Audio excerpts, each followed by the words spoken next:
advocating for free, because there really is never a free. It's, you know, it's got to be paid for somewhere. But they've made it a priority in their spending, I guess is what I'm saying. You know, Georgia has this HOPE program where they're trying to keep their kids in state, and you know, others are exploring. Others have made changes in the number of schools they have. Georgia has consolidated some campuses and some schools. And so they're just making hard choices that, like, demographics and enrollment projections kind of demand. And Virginia hasn't done any of that. That's why I say if we can bring some outside thought leaders into Virginia, that would help a lot. One more question? Thank you so much for being here today. And in full disclosure, I'm a Georgia Tech grad, go Dragas. Good job. But I'm also a fundraiser, development officer, and have been I hired. could put you to work too. And now I'm not. But I will say, one of the things you brought up is how rankings, schools touting their endowments, which are very different based on their longevity, their alums, their history, all of those things. How do you balance that with the consumer looking at the rankings, looking at the endowments and what's available at the institution, versus the base adequacy funding coming out of our General Assembly for some of our public institutions? How can we, as citizens of the Commonwealth, advocate for higher base adequacy fundings for those institutions that are points of access, like Norfolk State, like an ODU, for some students who may not be able to afford the others? Well, that's a great question. And, you know, again, I think it's, just, I guess, talk a little bit of politics. I think that the schools have pretty much all stuck together. And maybe it's time for each school to sort of speak more about its individual needs. And like I said, I think that, you know, a lot of these things are politically very thorny, but it doesn't do all Virginians much good if UVA is sitting on $8 billion and Norfolk State has so little. So, you know, to throw out some crazy ideas, Virginia has, at UVA, and I don't mean to pick on UVA, I just know the most about it, so the facts and figures, facts are a little more at my fingertips. They have 27, I think it is, related foundations. And whenever that foundation receives a gift, it pays back some money to Central, like 5% now. They also have this high tuition, high aid model where some parents are paying full tuition and others not. Some are, you know, Virginians are paying for other kids' tuition and they don't really know it. But, you know, that redistribution of wealth doesn't seem to, you know, I mean, it seems to be okay with the institution. So I wonder how, you know, maybe some kind of a benefit of the brand back to Virginia as a whole would be something that we ought to talk about. Again, politically thorny. A lot of people, mostly out-of-state alumni, think UVA should be privatized. Like, it should just, we should just take the $140 million, $150 million a year that Virginia gets and give it to the other schools. I mean, our state needs a flagship, a high-quality flagship institution. And why would you give away a priceless brand that you invested in and built over 200 years? You know, why not put that brand to work for everyone else in a way that wouldn't really harm the school either? You know, and just kind of spread the wealth.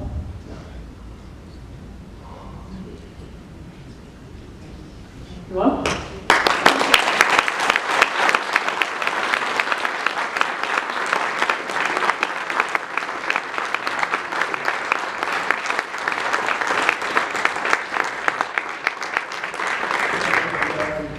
That's fascinating. That's amazing to get all that information.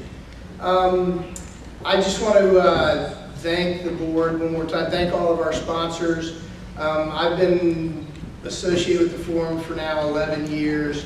My contributions hopefully went beyond what I've tried to do, but I'm looking forward to passing the torch.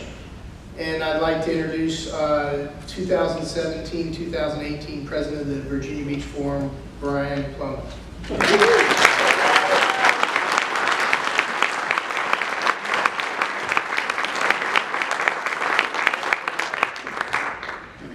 Thanks to everyone that came tonight.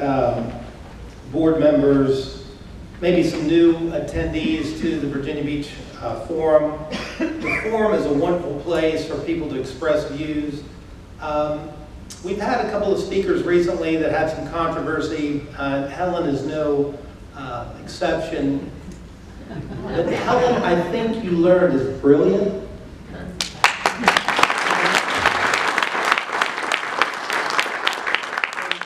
And she's welcome here anytime. And I want to thank Cape Henry Collegiate for hosting tonight. This is a great forum, a great location. And I look forward to this coming year. We're going to have a couple of great speakers. One I can speak of and the other I cannot because we have to set the date. But they're both exciting, and I want to announce when they're going to be coming. Our second speaker is in April, and we're having trouble firming up the date. I don't want to announce their name until we have the date confirmed, but they are a definite. The first speaker is a nationally known attorney, and I happen to be an attorney and an admirer of this man. He's been practicing law for over 50 years in this state. He's a legal scholar and has taught at several of our highest universities in the country constitutional law. His speech will be given here at Cape Henry. His name is Phil Hirschkopf. And just 3 years out of law school, he won a unanimous Supreme Court decision on behalf of Mildred and Richard Loving, striking down miscegenation laws across the nation. This year is the 50th anniversary of the Loving decision, which is the basis for the movie Loving, which many of you probably seen. He has argued many times before the U.S. Supreme Court. In the Kirsten versus UVA case, Mr. Hirschkopf fought to end the University of Virginia's and other state schools' practice of discrimination against women in both undergraduate and law school admissions. In U.S. versus Norman Mailer, he defended the Pulitzer Prize-winning author's right to protest the Vietnam War at the Pentagon. Mr. Mailer once spoke of Hirschkopf as having, quote, a powerful short body that, quote, put double weight in back of every remark, unquote. Mr. Hirschkopf will be appearing here on October 16, 2017. So please mark your calendar. And please pay attention to the forum. It's important. We need it. Okay? It is the Virginia Beach Forum. You know how I know it's the Virginia Beach Forum? Because I had one very close friend call me today and ask me what should they wear. And I said, well, wear anything but flip-flops. And then another friend came in, member of the board, wearing a very nice suit and flip-flops. And that's how I know we're at the Beach Forum. Okay? Let's enjoy it and embrace it and come back year after year to hear great speakers. Thank you very much.